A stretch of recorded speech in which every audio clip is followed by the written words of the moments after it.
Hello my dear students, welcome back to Bright Learning app. Let's continue the chapter, some basic concepts of chemistry. Here we are going to discuss in this part most important idea, that is empirical formula and molecular formula. Empirical formula and molecular formula. These are the most important idea. We can expect 2 or 3 mark question from this area because it's an important area. Okay. First of all, what is empirical formula? Simple idea. Empirical formula simply means, or empirical formula represents the simplest whole number ratio of various elements present in a compound. Okay, so empirical formula gives the simple whole number ratio of various elements present in a compounds. At the same time, molecular formula shows exact number of different type of atoms present in a molecule of a compound. With an example, we'll get clarity. That means suppose I am taking C6H6. You know, this is benzene. Okay, here I represent all the carbon atoms, all the hydrogen atoms present in a single benzene molecule. Okay, so I can say that C6H6 is the molecular formula of benzene, because this formula represents or gives exact number of atoms present in molecules of a compounds. Okay, and this is not the simplest whole number ratio. Suppose I am dividing each number of carbon and hydrogen by using 6, I will get C1H1, or simply you can write CH also. Okay, and this is the empirical formula. So what is empirical formula? Empirical formula doesn't give exact number. Exact number is given by molecular formula, but empirical formula gives the simplest whole number ratio. Okay, it gives the simplest whole number ratio. Okay, likewise we can take glucose. You know the formula of glucose, C6 H12O6. This is the molecular formula of glucose, and fructose also have the same molecular formula.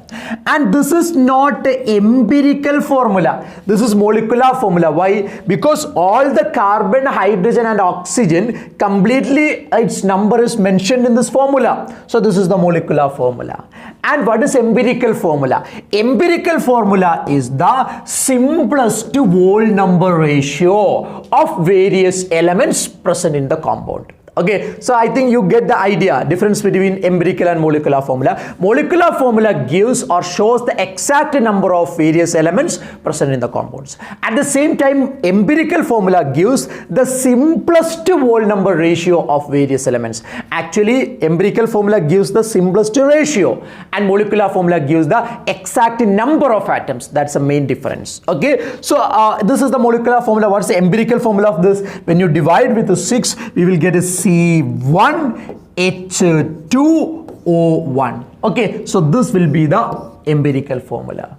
Dear students, is it clear? If you take H2O, this is the molecular formula, and can we simplify its ratio by dividing with anyone? No, actually this is the simplest whole number ratio as well. So this is the molecular formula and empirical formula of water molecule. Sometimes both will be same.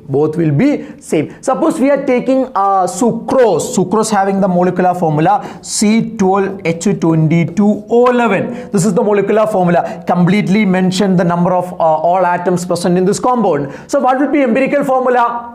Can we divide all these numbers by using any common factor? No, we can divide 12 and 22, but we cannot divide 11. So we can say that this is both empirical formula and molecular formula. So empirical formula is the simplest whole number ratio of various elements present in a compound. Definition is very important. You should by heart that. Okay, and what is molecular formula? It shows the exact number of different types of atoms present in a molecule of a compound. Okay, and in some molecules its empirical formula as well as molecular formula will be same. Have you clear this? Very good. And dear students, and there is an important relation. There is an important relation between empirical formula and molecular formula. That's the most important idea. Okay, I can write that this is the relation. Molecular formula is equal to MF means molecular formula. I mean molecular formula. N into empirical formula. This is the relation between molecular formula and empirical formula. You know, MF represents molecular formula, EF means empirical formula. What is N? N means or N is equal to molecular mass or molar mass. Molecular mass or molar mass divided by empirical formula mass. Very important. Empirical formula mass. Okay, so very important, dear students. N also very important. So molecular is an important question. They will ask to find the molecular formula as well as empirical formula. If you get empirical formula, we will get molecular formula. Just multiply with the N. N is nothing but molar mass divided by empirical formula mass. But in some question, they will not give molar mass. Instead of that, they will give vapor density. Instead of molar mass, they will give vapor density. So we must know, is there any relation between molar mass and vapor density? Yes, of course there is a relation. Dear students, a molar mass or molecular mass is equal to 2 into vapor density. So important, VD means vapor density. So molar mass is equal to 2 into vapor density. So I'm repeating, so they will ask to find molecular formula as well as empirical formula. The relation is molecular formula is equal to N into empirical formula. N represents molar mass divided by empirical formula mass. Okay, we will discuss the example so you will get more clarity. And molecular mass is equal to 2 into vapor density. Have you clear? Have you clear, dear students? Okay, so let us do a question. Suppose a compound is given having 16 gram molecular mass, or 16 gram is the molecular mass. A molecule having the molecular mass is equal to 16 gram. So molecular mass 16 gram. And in that compound, suppose a compound is given. Suppose the question is a compound is given.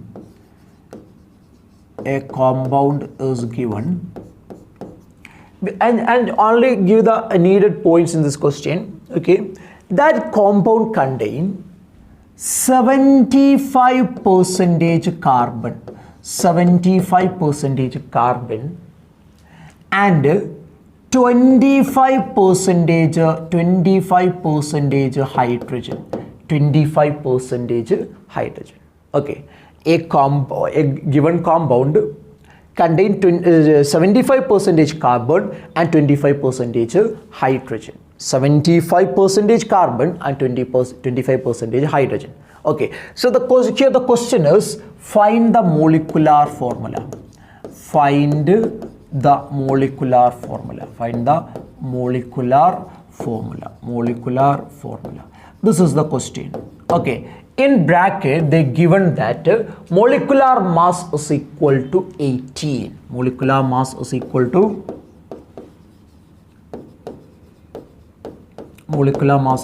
to 18 gram. Okay, fine. Sorry, not 18, it is 16 gram. 16 gram. Okay, so this is the question.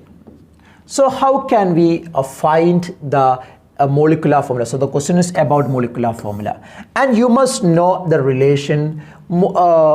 Molecular formula is equal to N into empirical formula. This is a relation. So to know molecular formula, we must know the empirical formula. Then only we can calculate molecular formula, isn't it? So the first point, we have to calculate the empirical formula. For calculating empirical formula, there is a corrective method for that. We must follow that. Okay, what's the method?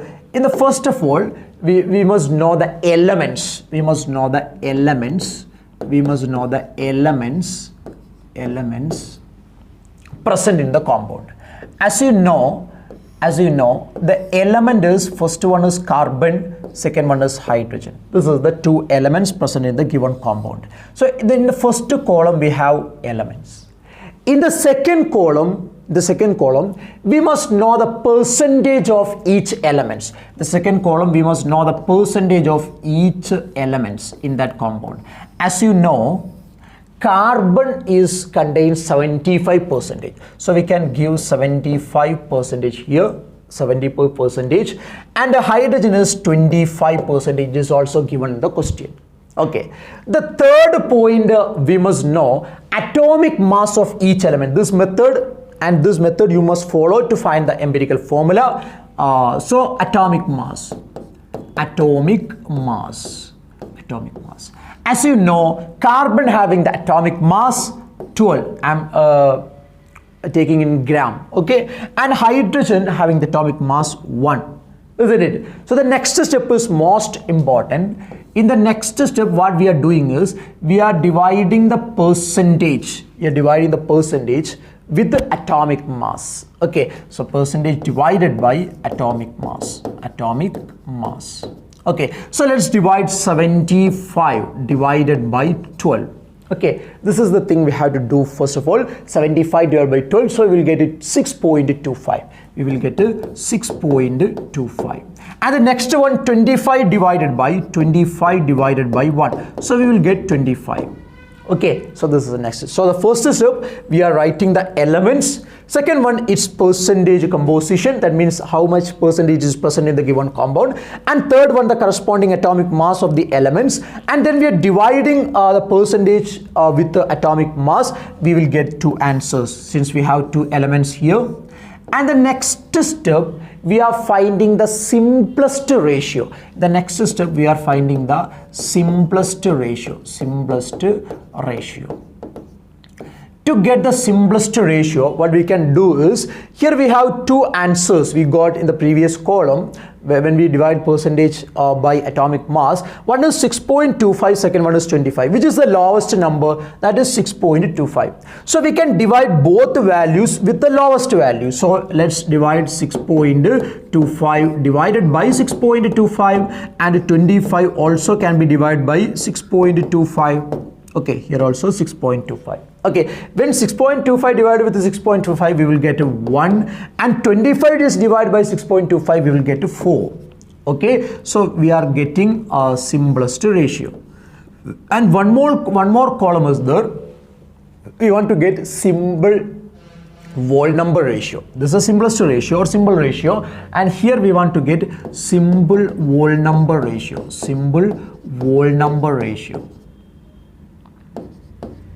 Whole number ratio.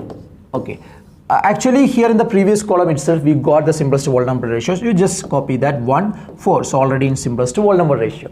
Okay, so this is the method we have to follow to find the empirical formula. I'm repeating. First of all, we have to write the elements present in the compounds, here carbon and hydrogen, and the second one is its percentage composition, then atomic mass of corresponding elements, then percentage divided by atomic mass, we will get to answer. Then we divide all answers by using the lowest number, we will get the simplest ratio, and next one, simplest whole number ratio. Already we got whole number ratio, then just copy that, no need further modification, just write that. Okay, so here how many carbon atoms are present in simple whole number ratio? How many carbon atoms? 1. So C1.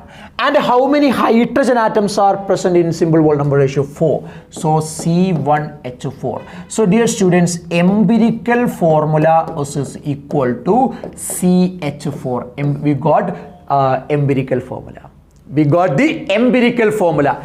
Now the question is not to find empirical formula, it is find to molecular formula. You know what is the relation between empirical formula and molecular formula? You know, molecular formula is equal to N into empirical formula. Okay, now we have the empirical formula, that is CH4. We want to get N. How can we get N? As you know, N is equal to N is equal to molar mass divided by empirical formula mass.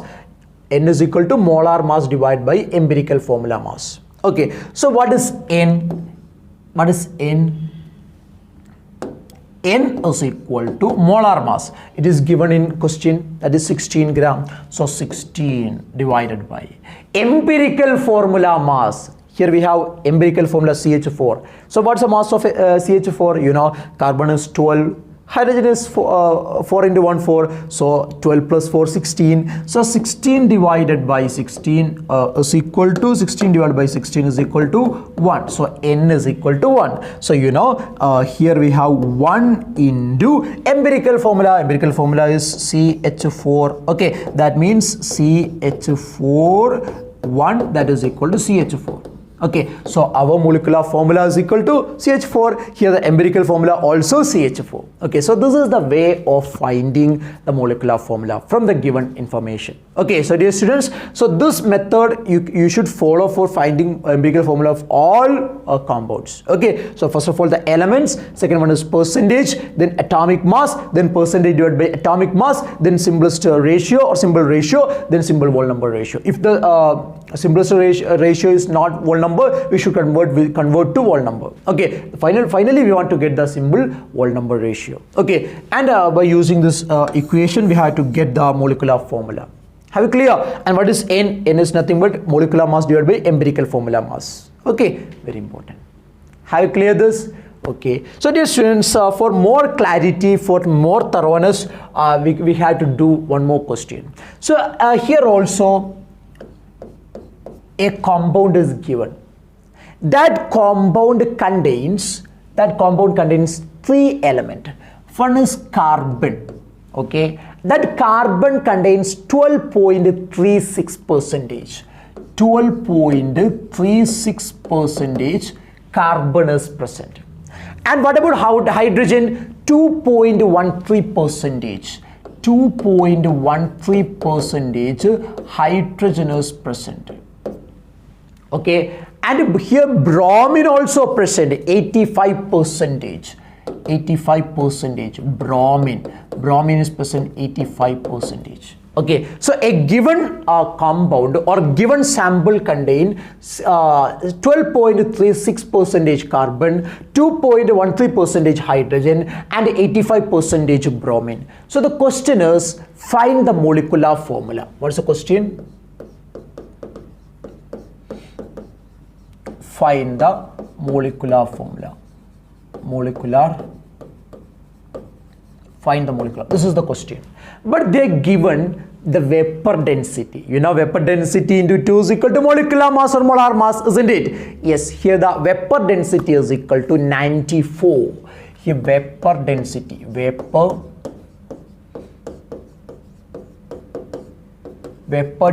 is equal to 94. Okay, so this is the information given in the question. So this is our question. Okay, a given sample of organic compound contains 12.36% carbon, 2.13% hydrogen and 85% bromine. Find the molecular mass.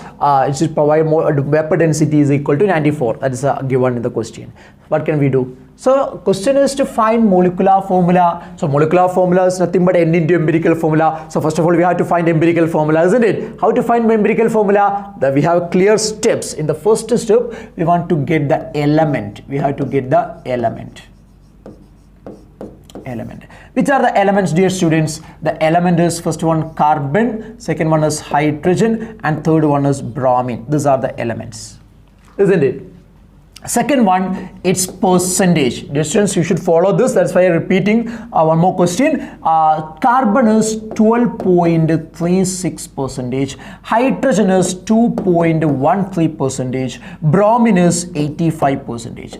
And the next one we want to know is its atomic mass. Atomic mass is the next information we want to get. As you know, carbon having atomic mass 12, hydrogen 1, bromine you may not know. You have to note that its atomic mass is 80 gram. If you are taking in gram, that is 80. Okay, and what is the next column, dear students? After getting percentage atomic mass, percentage divided by atomic mass, percentage divided by atomic mass. As you know, here we have to divide 12.36 with 12. 12.36 with 12, so we will get a 1.03. We will get a 1.03. Okay, and what about hydrogen? Let's divide 2.13 with 1, so we will get a 2.13. Here let's divide 85 with 80, so here also we will get 1.03. Okay, here also we will get 1.03. 1.06 will be the answer. Okay, 1.06. Okay, we have to round that, no problem. So that also we got. What is the next step? First of all, we have elements, then percentage, then atomic mass, then percentage divided by atomic mass. Okay, so what's the next point? The next point is simple ratio. You know, simple ratio is the next step. Okay, how we will get the simple ratio? Very simple. We can multiply all these answers with the lowest value. So you know, when we are taking this 1.6, so 1.03 is the lowest value. So 1.03 divided by 1.03, which is equal to 1. Isn't it? So when you divide a 2.13 with the 1.03, approximately we will get to 2. If you solve the answer, this division, you will get some fraction. We have to round that. Approximately we will get 2, and 1.06 divided by 1.03, approximately we will get 1. Okay, we will get 1. So this is the simple ratio. And what's the next one? Simple whole number ratio. Simple whole number ratio. Okay, so you know, already we got all numbers 1 to 1. Okay, so little bit rounding is we can do here. So dear students, we got the empirical formula. What will be the empirical formula? What will be the empirical formula? So empirical formula is equal to what?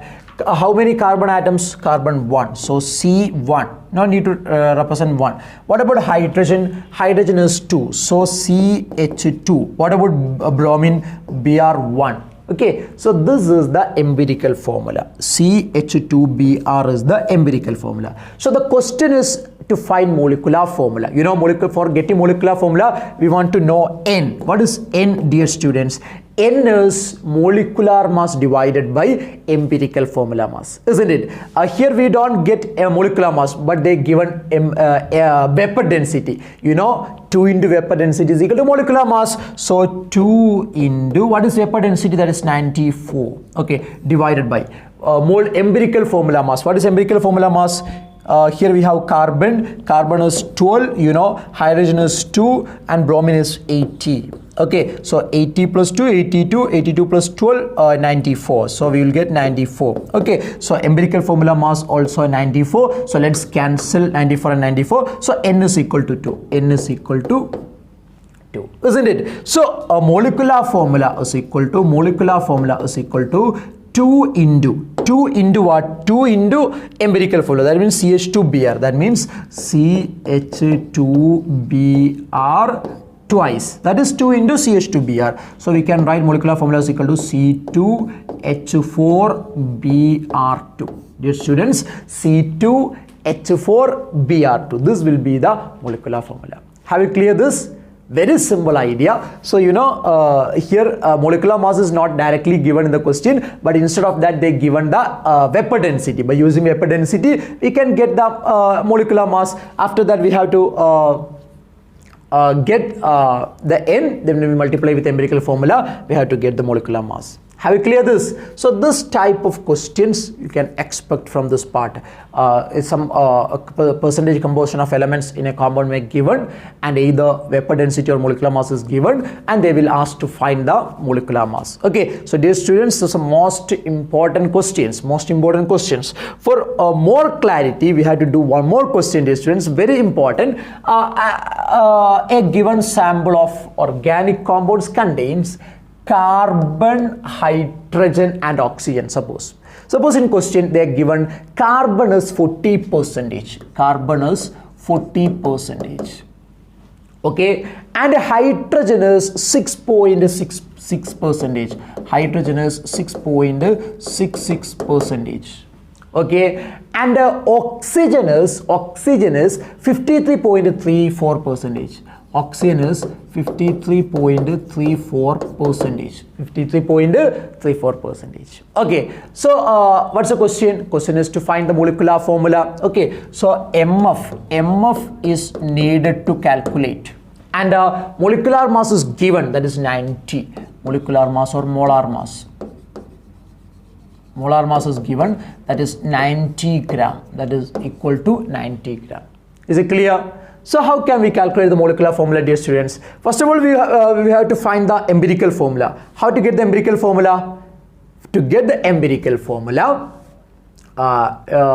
we should follow the steps. First of all, the elements, percentage, atomic mass, percentage divided by atomic mass, then simplest ratio, then simplest whole number ratio, isn't it? So the first one is element. Which are the elements? Here we have element, carbon, hydrogen and oxygen. And next one is its percentage.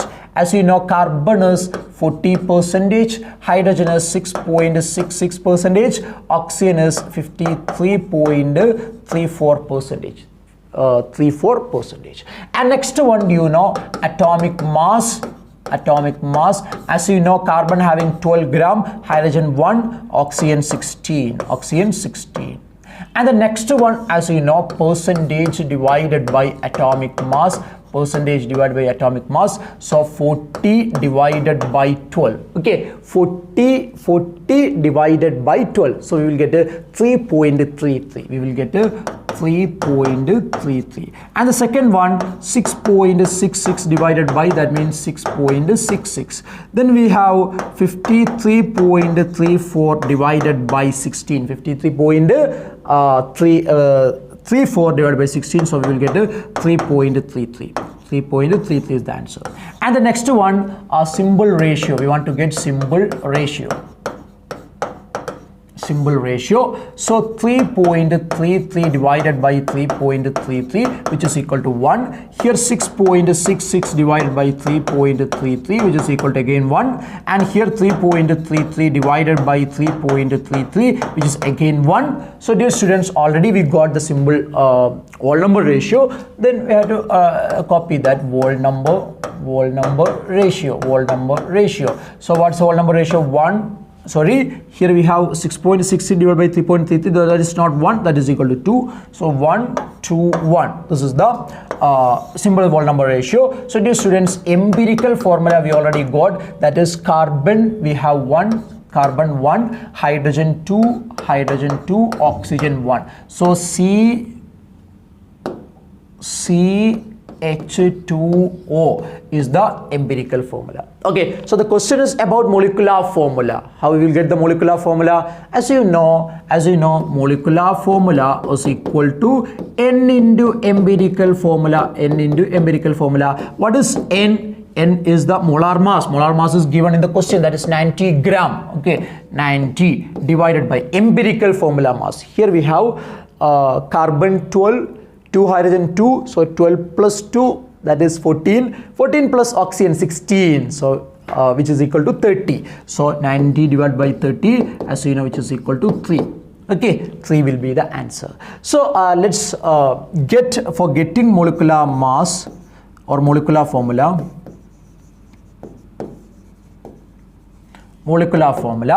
N into empirical formula. N is 3. So 3 into empirical formula. And what is empirical formula? CH2O. So that is 3 times. So we will get a C3H6O3. So this is the molecular formula of that compound.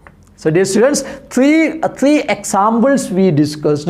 From this it may be clear how to calculate empirical formula and also a molecular formula. If they are not giving molecular mass, but instead of that they are giving vapor density, 2 into vapor density is equal to molecular mass. Have you clear? So dear students, very important. So first of all we must know the definition of empirical formula and molecular formula. What's the definition? Empirical formula gives the simple whole number ratio of, that's a point, simple whole number ratio of various elements present in the compound, and molecular formula shows the exact number of different types of elements present in a molecule of a compound. Okay, and the relation between molecular formula and empirical formula is molecular formula is equal to N into empirical formula. N is molecular mass divided by empirical formula. Molar mass is equal to 2 into vapor density. Is it clear? Yes, very important. 3 questions we work out.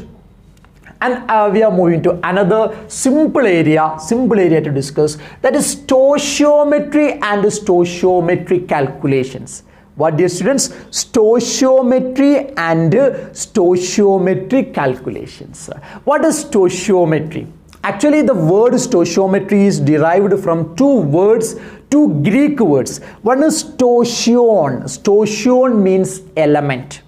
And the second Greek word is metron. Metron means measure or the measurement. Okay, so stoichion, element, metron, measure. From these two Greek words, the word stoichiometry is derived. Okay, so what we are dealing in stoichiometry? In stoichiometry or in stoichiometric calculations, we are calculating the masses involved in the chemical reactions. Masses of what? Masses of reactants as well as products. I'm repeating, in stoichiometric calculation, we are calculating the mass or the mass of the reactants and products involved in the chemical reactions. Sometimes instead of mass, we will measure its volume also. In some cases, we will measure a volume also instead of mass.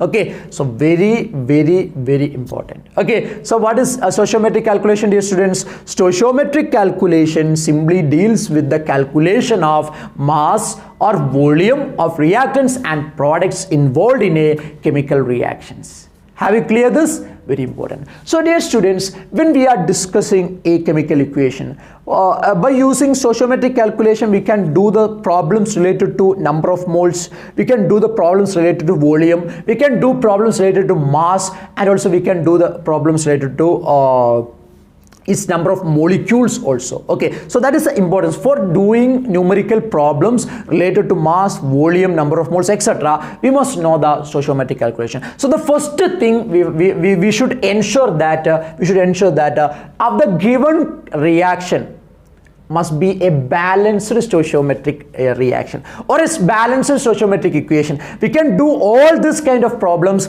only after balancing the given equation. Okay, in the 10th standard itself, we studied very thoroughly how to balance a chemical equation. You may remember that all things, and that we need here to balance a chemical equation. Have you clear? For example, suppose we are taking combustion reaction. We already discussed in the previous class. That means when we are taking methane, CH4, when we are taking methane, what is combustion or what is burning? That is nothing but the reaction with oxygen, isn't it? So when methane is a hydrocarbon, you know, hydrocarbon is nothing but a compound contains only carbon and hydrogen. So methane undergoes combustion, only we will get two products. First one is carbon dioxide, second one is water. These two are the two components we will get as a product in the combustion reaction, and you know, heat will be liberated, and this is an exothermic reaction, and we will get the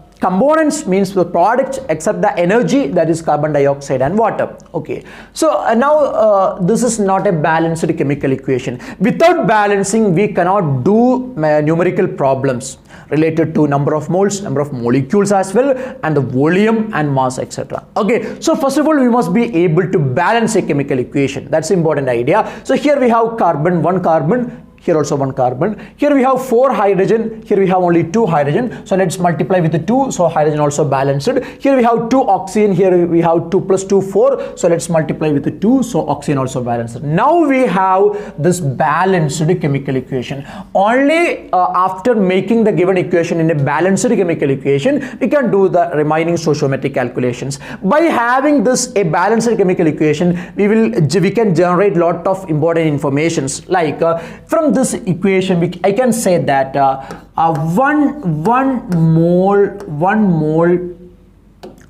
mole of CH4 is reacted with 2 mole of O2 and they're producing 1 mole carbon dioxide and 2 mole water.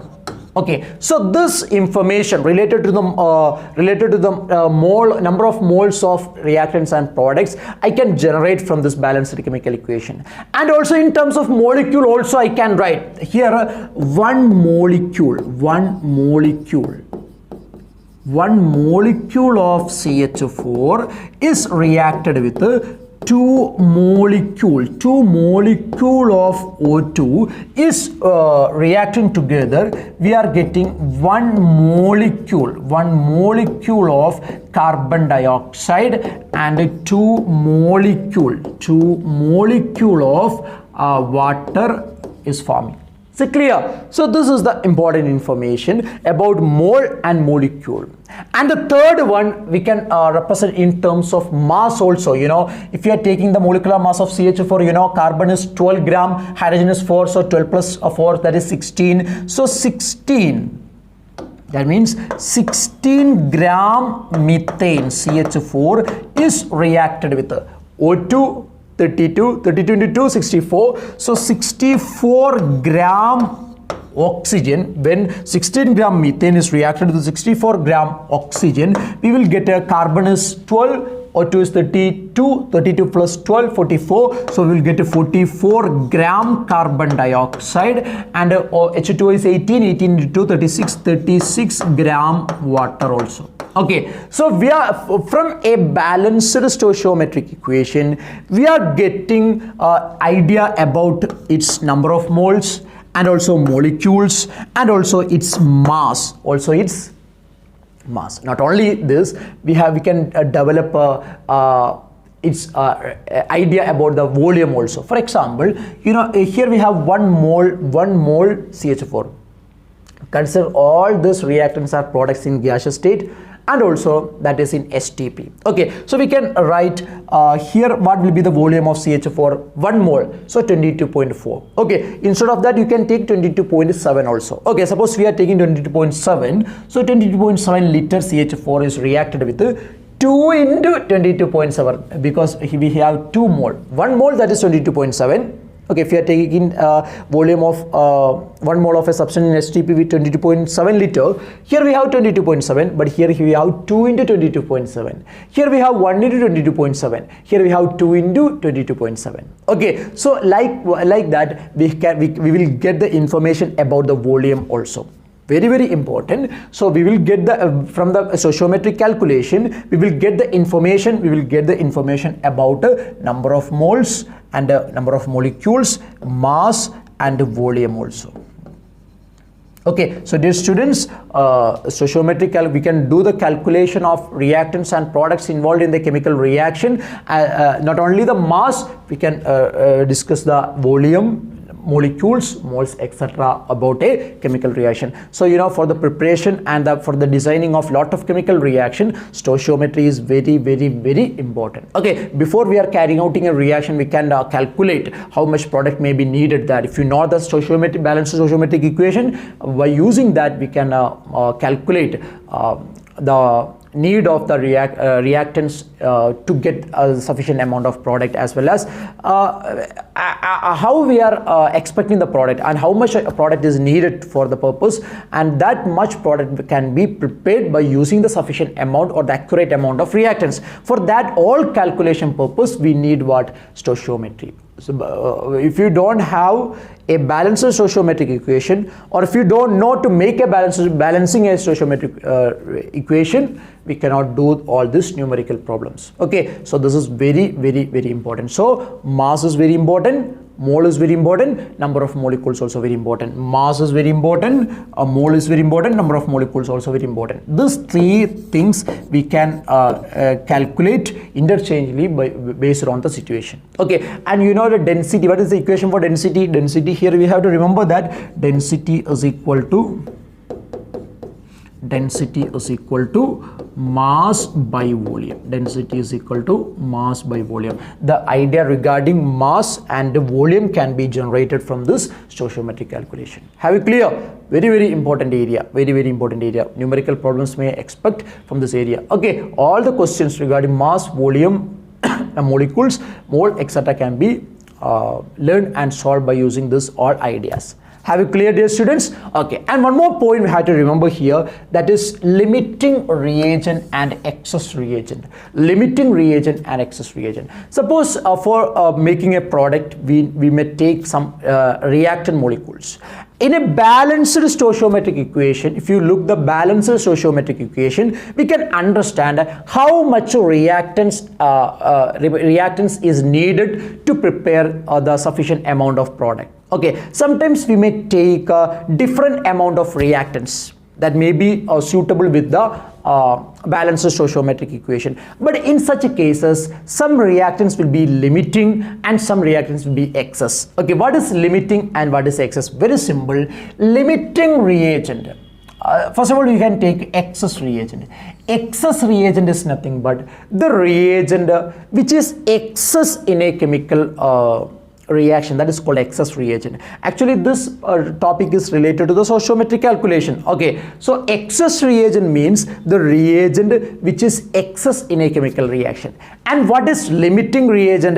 A reagent which is completely consumed in a chemical reaction, that is called excess reagent. So that is called a limiting reagent. Limiting reagent is a reagent which is completely consumed in a chemical reaction. Then what is excess? That is excess in chemical reaction. So clear? So let's take an example. I'm taking a Haber process. What is Haber process, dear students? That is N2 is a gas, and also it is reacted with the hydrogen. It is also a gas. We are getting what? NH3. That is also gas, isn't it? So is this a balanced stoichiometric equation? Never. You know, here we have 2 hydrogen, here we have only 1. So we should multiply with 2. So nitrogen is balanced. Here we have only 2 hydrogen, but here we have 2 into 3, 6 hydrogen. So here we have to multiply with 3. Now this is a balanced stoichiometric equation.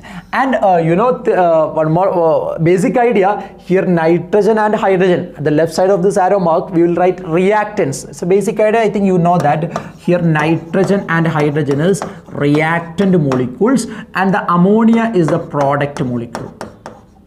Product. Okay, and in bracket we are representing G. What is G? That represents gas. Okay, here all the reactants are present in gaseous state. Sometimes a reactant may be in solid state, so we will represent small letter S in bracket. Sometimes the reactant molecule will be in liquid state, so in brackets we have to represent small letter L.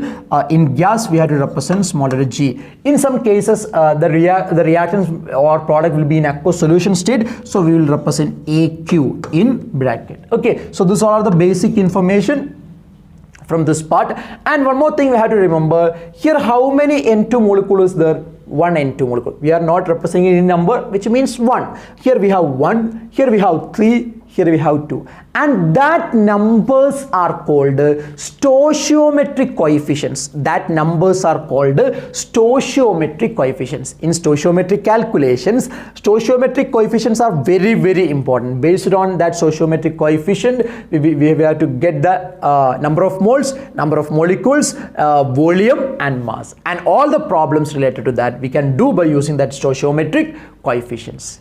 Are you clear? Okay, so now we have the balanced chemical equation. So let me ask, we have to discuss the limiting and excess reagent based on the mass. Okay, so let me ask how much gram of nitrogen is present here. As you know, nitrogen having atomic mass 14. So N2 nitrogen molecules, so 2 into 14, 28. So we can say that 28 gram. 28 gram nitrogen is here. And what about hydrogen? 3 into 2, 6. So we have 6 gram hydrogen is here. 6 gram hydrogen is here. 28 gram nitrogen and 6 gram hydrogen. When it is reacting together, we are getting 2 NH3. What is N14? H 1 hydrogen 1. So 14 plus 3 17. 17 into 2. 17 into 2, that is 34. So we have 34 gram ammonia. So 34 gram ammonia. So we can say that from this balanced stoichiometric equation, we can say that when 28 gram nitrogen is reacted with 6 gram of hydrogen, we will get 34 gram ammonia. That's the basic information we have. Suppose your teacher providing